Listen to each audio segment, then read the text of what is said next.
Episode के start में हम लोग देखते हैं कि यहाँ पे जो किंग होता है वो इसका यहाँ पे नेशन छोड़ के भी चला जाता है, लेकिन 2 दिन बीतते ही वो वापस हो जाता है और रिमरू बोलता है कि तुम वापस क्यों आए हो। इस पे ये बोलता है कि मैं तुम्हारे लिए कोई तोहफा लाया हूँ और पीछे से वो एक बैग को आगे फेंकता है। हमें मालूम पड़ता है कि इसके अंदर वेस्टा है जो कि किंग यहाँ पे बंद करके लाया होता है, इसको बांध के लाया होता है। इसको देख के दोनों शौक हो जाते हैं और यहाँ पे काइजर बोलता है वेस्टा ये यहाँ क्या कर रहा है। टैलेंटेड ब्रेन जो था वो सड़ रहा था तो हमने बोला कि इसे तुम्हें ही दे देते हैं। अब यहाँ पे काइजर बोलता है लेकिन ये तो तुम्हारे नेशन का यहाँ पे टॉप सीक्रेट यहाँ पे इन्वेंशन जानता होगा, सीक्रेट जानता होगा, लेकिन यहाँ अगर ये आ गया तो तुम्हारे यहाँ पे सीक्रेट्स निकल नहीं जाएंगे। इसमें ये बोलता है कि ऐसा कोई भी दिक्कत नहीं होगी और वैसे भी ये वो इंसान बोल रहा है जो कि मेरा यहाँ पे किंगडम खुद छोड़ के गया था। बाकी यहाँ पे वेस्टा जो होता है किंग से बोलता है कि मैं यहाँ पे अपना बेस्ट दूंगा और इस बार वो अपने आप को साबित करके दिखाएगा। वो यहाँ पे रिमरू से भी बोलता है कि पिछली बार उससे जो भी भूल चालू है इसको माफ कर दे और उसको यहाँ रहने की इजाजत मिल जाए। अब यहाँ पे काइजर जो होता है रिमरू समझाता है कि अगर ये हम लोग की टीम में आ गया तो हम लोग काफी प्रॉफिट होगा क्योंकि नई यहाँ पे इन्वेस्टर्स जो हमें यूज करने मिलेगी जो कि हमारे विलेज के लिए काफी इफेक्टिव होंगी। तो रिमरू बोलता है कि ऐसी बात है तो वो मेरे को कोई दिक्कत नहीं है, ये यहाँ रह सकता है। बाकी फिर यहाँ पे किंग वापस सब कुछ वेस्टा को यहीं छोड़ के चला जाता है। अब यहाँ पे रिमरू बोलता है ये सब तो ठीक है लेकिन एक सेकंड तुम लोग यहाँ पे क्या कर रहे हो। अब यहाँ पे गाबरी बताता है कि मैंने सोचा कि तुम्हारे अंदर थोड़ा काम कर लिया जाए, वैसे भी वहाँ से अच्छा तो यहीं पे मैं रह लूं। और वो इतनी रूडनेस के साथ बोल रहा होता है तभी पीछे शियान होती है, वो अपनी तलवार निकालती है, बोलती है मैं इसको आधे काट देती हूँ। लेकिन भाई यहाँ पे जो गाबरी होता है वो नीचे उठता है, वो बोलता है कि प्लीज मुझे आपके अंडर काम करने का यहाँ पे मौका दीजिए और मैं जैसी भी हेल्प कर सकूंगा मैं करूंगा। साथ साथ में उसकी बहन भी आई होती है जो कि यहाँ पे लिजर्ड मैन की किंग की यहाँ पे सेक्रेटरी भी होती है। वो बोलती है कि मैं भी यहाँ पे कुछ नया सीखने आई हूँ क्योंकि ये विलेज बहुत ज्यादा अनोखा है। और ये गाबरी को सुनकर बहुत बड़ा झटका लगता है कि वो उसके लिए यहाँ पे नहीं आ रही थी बल्कि वो कुछ नया सीखने के लिए आई थी। अब रिमरू बोलता है कि जबकि ये लोग यहाँ रहने वाले हैं तो इन सबको मैं नाम दे देता हूँ। अब यहाँ पे जब रिमरू सबको नाम दे ही रहा होता है तभी पीछे से यहाँ पे गाबरू भी अपनी नजरों से देख रहा होता है जैसे कि उसको भी नाम चाहिए हो। अब रिमरू कहते हैं तुम्हारे पास तो ऑलरेडी पहले से नाम है ना गाबरू, जैसे वो कहता है उसके यहाँ पे मैजिक मॉलिक्यूल्स जो होते हैं वो यूज हो जाते हैं और गाबरू यहाँ पे शाइन करने लगता है। अब भाई रिमरू बोलता है मुझे नहीं पता था कि हम लोग नाम को यहाँ पे ओवरटेक भी कर सकते हैं, मैंने लिटरली सेम नाम बोला फिर भी यहाँ पे ये इवॉल्व हो रहा है। उसके बाद भाई रिमरू ने यहाँ पे जिसके जितने भी क्लैन मेंबर्स थे सबको यहाँ पे नाम दिया और फिर हम लोग को दिखाया जाता है कि कुछ दिन बाद ये लोग इवॉल्व भी हो गए और कुछ यहाँ पे लिजर्ड मैन थे वो एकदम ह्यूमन के साथ दिख रहे थे और रिमरू भी ये देख के काफी शौक था। बाकी ये सारे यहाँ पे सोई के अंडर काम करने वाले थे एज अ स्पाई एंड रिमरू बोल रहा होता है कि इन लोगों को देख के बिल्कुल पहचान में नहीं आ रहा है ये लोग पहले कभी लिजर्ड मैन्स होते थे क्योंकि अब ये बिल्कुल ह्यूमन की तरह दिख रहे हैं। फिलहाल रिमरू यहाँ पे उस केव में आता जहाँ पे उसको वेल्ड्रो मिला था एंड यहाँ पे हमें गाबरू को दिखाया जाता है जो कि इवॉल्व हो चुका था। गाबरू बताता है कि मैंने अपनी बहुत ही मेहनत से यहाँ पे कुछ प्लांट्स उगाए हैं और वो अपना पौधा दिखाता है जो कि एक छोटा सा वीड होता है। इसको देख के रिमरू इसका एक मुक्का मारता है, वो बोलता है कि ना समझ इसको यहाँ क्यों उगाया, इसको यहाँ उगने में बहुत टाइम लगता है। बाकी रिमरू हम लोग बताते हैं कि उसी केव में रिमरू ने यहाँ पे एक छोटा सा रिसर्च लैब भी बना दिया जहाँ पे वेस्टा बैठ के अपनी रिसर्च करता है। उसको ये लैब बहुत ज्यादा पसंद है और रिमरू हमें ये बताता है कि इस टाइम अभी वो उन हीलिंग पोशंस पे रिसर्च कर रहा है जो कि रिमरू अपने बॉडी के अंदर बनाता है ताकि चीजें और ज्यादा इफेक्टिव हो सके। अब रिमरू केव से बाहर आता है और वो बोलता है कि फाइनली काफी दिनों के बाद मेरे को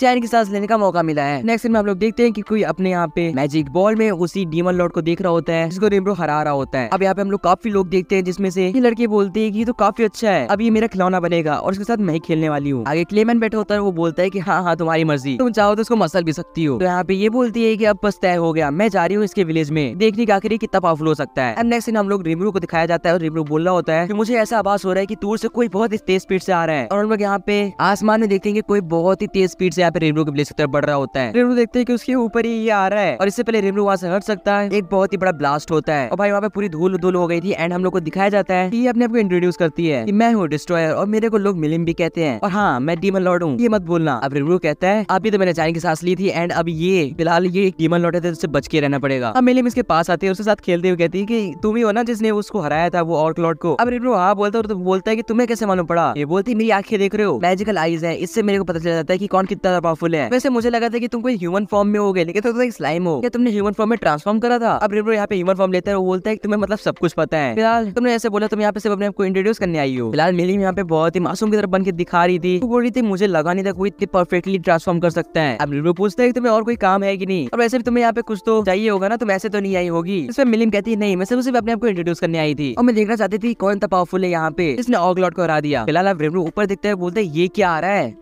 और ऊपर से शॉन आती है। फिलहाल यहाँ पे रंगर रिमरू को उठा के भाग रहा होता है, बोल रहा होता है प्लीज यहाँ से जल्दी भाग जाइए, यहाँ रहना खतरे से खाली नहीं है। और हम लोग को दिखाई देता है कि शॉन का हमला यहाँ पे मिलिम ने आराम से रोक लिया था। वो बोली थी क्यों मेरे साथ तुम खेलना चाहती हो। बाकी यहाँ पे रिमरू एक ट्री को पकड़ के रंगर को रोकता है, बोलता है रुक जाओ एक सेकंड को। तब यहाँ पे सोई अपने थ्रेड्स इसको बांध देता है और बोलता है कि भले ही तुम एक डीमन लॉर्ड हो लेकिन तुम मेरे थ्रेड से नहीं बच सकती। और यहाँ पे बेनी बारूद जम करके आता है और अभी यहाँ पे डार्क फ्लेम्स को यूज करता है। और भाई ये बोल रहा था कि मेरे इस अटैक से कम इसको एक खरोच तो आनी चाहिए। फिलहाल मेरे को पता ये नहीं मरेगी और इसके पूरे अटैक से इसको कुछ नहीं होता और मिलिम बोलती है कि अगर कोई आम यहाँ पे डीमन होता तो वो पक्का जल के भस्म हो जाता, लेकिन मेरे को कुछ नहीं हुआ। और वो अपनी थोड़ी बहुत पावर दिखाती है। वो बोलती है कि अगर तुम लोग खेला ही चाहते हो तो ठीक है। अब मिलिम के इतने छोटे से अटैक से यहाँ पे शॉन काफी ज्यादा घायल हो जाती है। अब तुम लोग बस करो, मेरे को ये सब हैंडल करने दो। अभी बेनीमारू कहता है कि आपको यहाँ से भाग जाना चाहिए, ये डीमन लॉर्ड मिलिम है और ये काफी ज्यादा पावरफुल है, ये 1 सेकंड में अपना पूरा विलेज तबाह कर सकती है। तब रिब्रू कहता है कि बस तुम लोग शांत हो जाओ, मेरे ऊपर विश्वास रखो। मिलिम कहती है कि तुम मेरे से फाइट करना चाहते हो, हाँ, लगता है तुम्हें मरने से डर नहीं लगता, तो चलो आ जाओ, दिखाओ कि तुम कितने पावरफुल हो सकते हो। रिब्रू कहता है कि मुझे ज्यादा एक्सपेक्टेशन मत रखना, क्योंकि मैं तुम्हारे सामने बहुत कमजोर होऊंगा। और मिलिम कहती है फिक्र मत करो, अगर तुम अपना पहले अटैक से ही मेरे को रोक लेते हो तो तुम जीत जाओगे। और रिब्रू कहता है कि ऐसी बात है तो ठीक है, तुम मेरे अटैक का स्वाद चखो। फिर यहाँ पे हम लोग को ग्रेट सेज बता दे कि तुम्हारे सामने जो खड़ा है ना वो तुमसे 10 टाइम ज्यादा स्ट्रॉन्गर है। रिब्रू कहता है कि ये नामुमकिन हो सकता है, अभी तो ये नॉर्मल मोड में है, फिर भी मेरे से 10 टाइम ज्यादा स्ट्रॉन्गर है, इससे फाइट लेना अच्छा नहीं होगा। फिलहाल वो बोलता है कि अगर ऐसी बात है तो मेरे को ये यूज करना पड़ेगा। और वो अपने हाथ में कुछ तो यहाँ पे जनरेट करता है और यहाँ पे मिलिम पे अटैक कर देता है। वो डायरेक्ट जाके मिलिम के मुंह पे यहाँ पे अटैक करता है। और नेक्स्ट में मालूम पड़ता है वो कुछ तो था जो कि उसने मिलिम को खिला दिया। अभी खाने पर मिलिम कहती है क्या चीज थी इतनी ज्यादा डिलीशियस। और रिम्रू कहता है कि अच्छा वही काम कर गया, नहीं तो पता नहीं क्या होता। और रिम्रू कहता है ये हनी है और ये सिर्फ इसी विलेज में होता है, अगर तुम्हें ये चाहिए तो तुम हार मान लो। अब मिलिम कहती है लेकिन 1 सेकंड, मुझे वो जो भी चीज है मुझे इधर दो, मुझे उसे खाना है।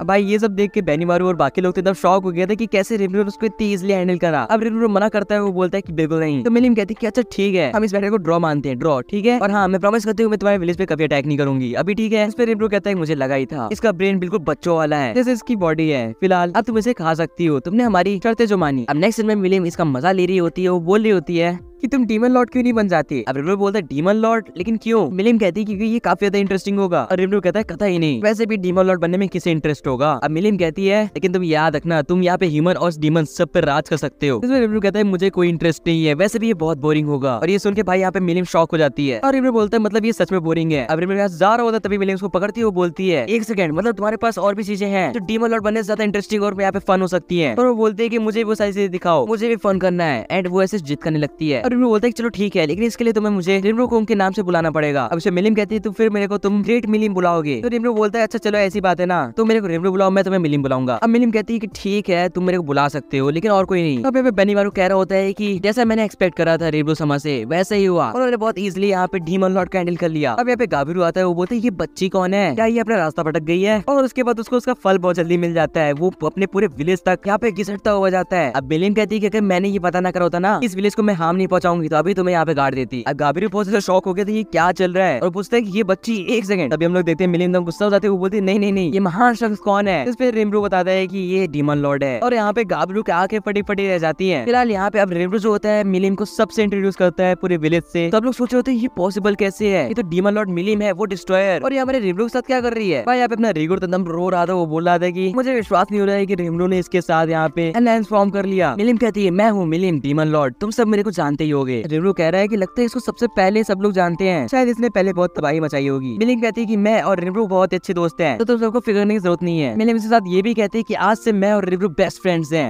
अब रिम्रू ये देख के शॉक हो जाता है और मिलिम कहती है कि हम लोग बेस्ट फ्रेंड्स नहीं है क्या, और वो एक रोने वाला फेस बना लेती है। अब इस फेस को देख के रिम्रू पिघल जाता है और वो सबसे बोल देता है कि सब लोग सुनो हम दोनों बेस्ट फ्रेंड्स हैं। भाई इसी साथ सबके अंदर इतना जोश आ जाता है, सब इतने खुश हो जाते हैं। इसके बाद मिलकर सब लोग काफी सेलिब्रेशन करते हैं और रिम्रू वो कह रहा होता है फिलहाल अब मेरा एक दोस्त है जो कि डीमन लॉर्ड है। अब मिलिम यहाँ पे हॉट स्प्रिंग का मजा लेती है, वो बोलती है ये क्या चीज है, ये तो काफी ज्यादा रिलैक्सिंग है। वहाँ पे रिम्रू भी होता है, वो बोलता है कि ये मेरे एक फ्रेंड का क्रिएशन है, फिलहाल इसको तुम एंजॉय करो। और रिम्रू बोलता है कि मैं काफी देर से यहाँ पे हूँ, अब मेरे को ना हॉट स्प्रिंग के बाद हॉट टी पीने का मन कर रहा है, लेकिन यहाँ पे अब चाय कहाँ से मिलेगी, ऐसा वो सोच रहा होता है। फिलहाल यहाँ पे उसके बगल में जो रिकॉर्ड बैठा होता है वो बोलता है कि आपने यहाँ पे मिलिम के साथ यहाँ पे अलायंस फॉर्म करी है, उसके साथ तुम फ्रेंड बने हो। और सब लोग डिस्कस कर रहे होते हैं कि कैसे ये काफी ज्यादा खराब हो सकता है। बाकी ये लोग बताते हैं कि यहाँ पे एक ही डीमन लॉर्ड नहीं है, यहाँ पे एग्जैक्टली काफी डीमन लॉर्ड्स हैं, और अगर उनको मालूम पड़ गया कि मिलिम अब हम लोग के साथ यहाँ पे फ्रेंडशिप का अलायंस फॉर्म कर चुकी है तो वो लोग काफी ज्यादा सोच में पड़ जाएंगे और हो सकता है वो लोग यहाँ पे आ जाएं। और फिर बेनीमारू कहता है कि कुछ भी हो सकता है, उसके बाद क्या पता वो लोग इस विलेज को तबाह कर दें, कि अगर ऐसा कुछ भी होता है तो हमें उसके लिए पहले से तैयार रहना पड़ेगा, नहीं तो बहुत ज्यादा मुसीबत आ सकती है। अब यहाँ पे बेनीमारू कहता है लेकिन मिलिम के साथ यहाँ पे दुश्मनी रखना भी अच्छा नहीं है, क्योंकि वो आखिरी पर्सन होगी जिसके साथ तुम दुश्मनी रखना चाहो। फिलहाल यहाँ पे रिकॉर्ड सारी बात करते हुए कहता है हम लोग को सारी चीजें रिम्रू के ऊपर छोड़ देनी चाहिए, आखिर वही है जिसने उसके साथ फ्रेंडशिप का अलायंस फॉर्म करा है। और यहाँ पे ये बंदा बोलता है हाँ तुमने बिल्कुल सही कहा, हम लोग क्यों इतना टेंशन ले रहे जब हम लोग साथ रिम्रू है। आखिर रिम्रू कहता है कि अब इन लोगों ने फिर से सारी चीजें मेरे ऊपर ही डाल दी, फिलहाल अब कुछ नहीं हो सकता। और इसी साथ ये एपिसोड यहाँ पे एंड हो जाता है। गाइस आप लोग को ये एपिसोड कैसा लगा कमेंट से बताना, एंड सब्सक्राइब कर देना इसका अगले एपिसोड देखने के लिए। आखिर मैं नेक्स्ट वीडियो में, टिल देन गुड बाय।